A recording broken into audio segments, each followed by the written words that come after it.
흔히 관절 연골 건강을 위해선 콘드로이친, MSM, 히알루론산이 좋다고 알고 계시죠? 그런데 우리의 연골을 보면요, 이 성분들보다 더 중요한 핵심 성분이 있습니다. 이게 있어야 연골을 살릴 수 있고요, 관절 건강을 오랫동안 유지할 수 있습니다.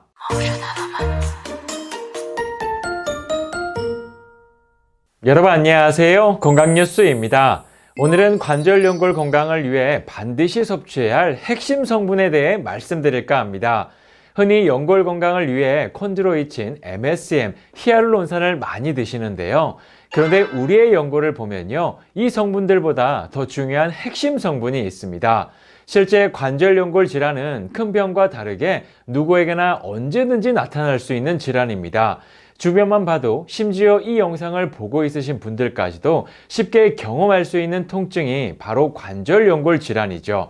특히나 남성에 비해 여성이 2배 이상 유병률이 높고요, 대부분 50대에서 70대 사이에서 가장 많이 발생하고 있죠.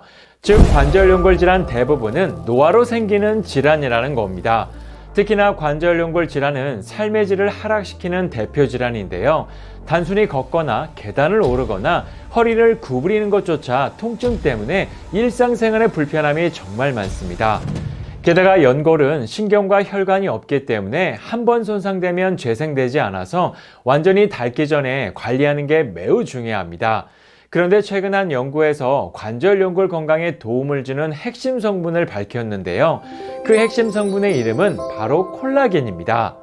먼저 연골 건강에 무슨 콜라겐이냐 하실 수 있지만, 우리의 관절 연골의 구성 성분을 보시면 그 이유가 명확해지는데요. 먼저 우리의 연골은 이처럼 콜라겐, 프로테오글리칸, 히알루론산으로 이루어져 있는데요. 그중 가장 중요한 게 보시는 것처럼 바로 콜라겐입니다. 수분을 제외한 연골의 75%가 콜라겐으로 되어 있죠. 그만큼 콜라겐은 연골의 가장 많은 부분을 차지하는 주요 핵심 구성 성분입니다. 이 콜라겐은 연골세포 사이를 단단하게 묶어주고 기둥이 되는 역할을 하고요, 뼈에 가지는 충격을 완화시키는 역할도 합니다. 특히 연골 대부분이 물풍선처럼 수분으로 되어 있는데, 이 연골에서 풍선에 질긴 탄성의 역할을 하는 것이 바로 콜라겐입니다. 왜 콜라겐이 연골 건강에 정말 중요한지 아시겠죠? 그런데 문제는 연골 속 콜라겐이 매년 빠지고 감소한다는 겁니다. 즉 나이가 들수록 관절 연골이 아플 수밖에 없다는 것이죠. 콜라겐은 20대부터 매년 1%씩 사라지는데 40대 이후가 되면 20대의 절반으로 감소하게 됩니다. 실제로 나이가 들면 피부 속 콜라겐이 빠지면서 주름이 생기죠.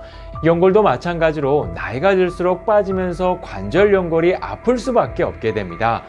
게다가 앞서 말씀드렸듯 연골은 신경과 혈관이 없기 때문에 한번 손상되면 재생이 안 돼서 완전히 닳기 전에 미리미리 콜라겐으로 관리하는 것이 필수적입니다. 그러면 연골 속 콜라겐은 어떻게 관리해야 할까요? 물론 음식으로 섭취해도 되지만 결론부터 말씀드리면 음식은 체내 흡수가 매우 어렵습니다. 흔히 콜라겐이 많이 들어있다고 알려진 음식들 속 콜라겐은 분자 구조가 커서 흡수가 어렵기 때문이죠. 그렇기 때문에 분자 크기가 작아 흡수율이 높은 저분자 콜라겐으로 섭취를 해줘야 합니다. 그 중에서도 연골 속 콜라겐과 동일 구조인 GPH 구조의 저분자 콜라겐 펩타이드를 섭취해야 연골까지 빠르고 직접 전달이 가능한데요. 실제로 실험용 쥐에게 저분자 콜라겐 펩타이드를 섭취시킨 후 흡수율을 관찰한 결과가 있는데, 무려 단 24시간 만에 연골과 뼈, 인대 등의 관절 조직은 물론 피부와 각종 장기에 콜라겐이 도달된 것이 확인됐다고 합니다. 연구기관에 따르면 저분자 콜라겐 펩타이드는 효율적인 흡수가 가능하다는 것을 암시한다고 말했고요, 온전한 형태로 혈류로 흡수되고 운반되는 것을 입증했다고 밝혔습니다.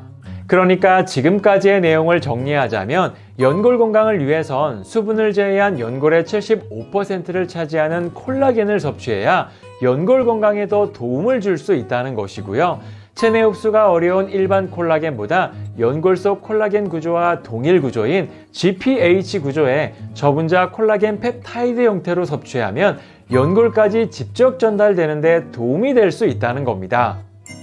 그러면 저분자 콜라겐 펩타이드는 어떻게 선택해야 할까요? 우선 관절 건강을 위해 콜라겐을 섭취할 땐 반드시 기능성을 인정받았는지 확인해야 하는데요. 최근엔 콜라겐이 건강기능식품으로 인정받은 제품들이 꽤 많죠. 그런데 단순히 건강기능식품을 인정받은 콜라겐이 아닌 관절 건강 기능성을 인정받은 콜라겐을 따로 드셔야 합니다. 또한 인체 적응 시험을 통해 식약처에서 개선을 확인한 콜라겐인지 꼭 확인하시고요. 현재 국내에 많은 건강기능식품 콜라겐이 있지만 그중 관절연골 기능성을 인정받은 콜라겐은 거의 없기 때문에 꼭 체크하신 후에 관절연골 기능성을 인정받은 제품으로 섭취해 보시는 걸 추천드립니다. 이렇게 오늘은 관절연골 건강에 도움이 되는 소식을 알려드렸는데요. 관절연골 문제는 큰 병과 다르게 누구에게나 언제든지 나타날 수 있는 질환입니다. 특히나 연골은 신경과 혈관이 없기 때문에 한 번 손상되면 재생이 되지 않아서 완전히 닳기 전에 관리하는 게 매우 중요한데요. 오늘 영상이 관절연골로 고생하시는 분들께 많은 도움이 되셨으면 좋겠습니다. 그럼 다음 시간에도 또 다른 건강 이야기로 찾아뵙겠습니다. 감사합니다.